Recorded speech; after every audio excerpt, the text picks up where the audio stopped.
আসসালামু আলাইকুম। কেমন আছেন সবাই? আমি আল্লাহর রহমতে ভালো আছি। আজকে আমি আপনাদের পাটিসাপটা পিঠা বানানো দেখাবো। প্রথমে আমি কড়াইতে ঘি দিয়ে নিয়েছি। এরপরে পোলাও চাউলের গুঁড়া করে নিয়েছি।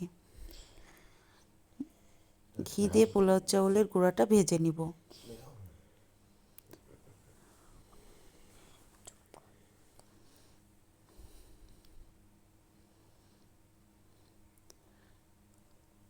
পোলাও চাউলের গুঁড়াটা ভাজা হয়ে গিয়েছে। এবার আমি 1 কেজি দুধ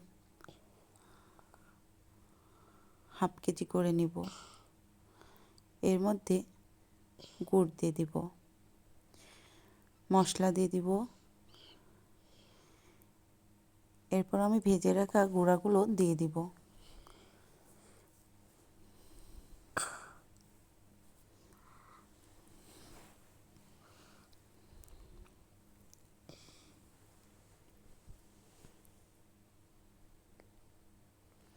এরপর আমি নারকেল দিয়ে দিব।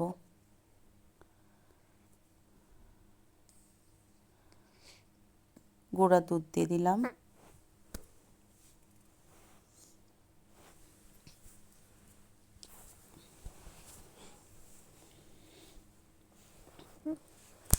আমার পুরটা তৈরি হয়ে গিয়েছে। এরপর আমি চাউলের গুঁড়া নিয়ে নিলাম, ময়দা নিয়ে নিলাম, একটু গুড়, একটু চিনি নিয়ে নিলাম, পাউডার দুধ নিয়ে নিলাম, সামান্য পরিমাণ লবণ দিয়ে দিলাম। এরপর হালকা গরম পানি দিয়ে ব্যাটারটা তৈরি করব।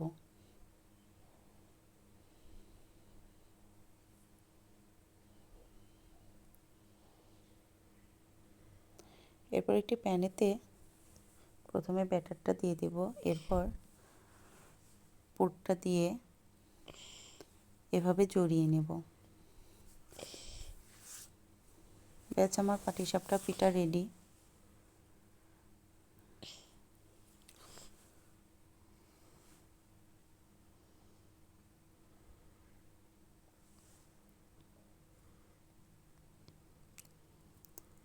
পিঠাটা খেতে দারুণ মজা হয়েছিল।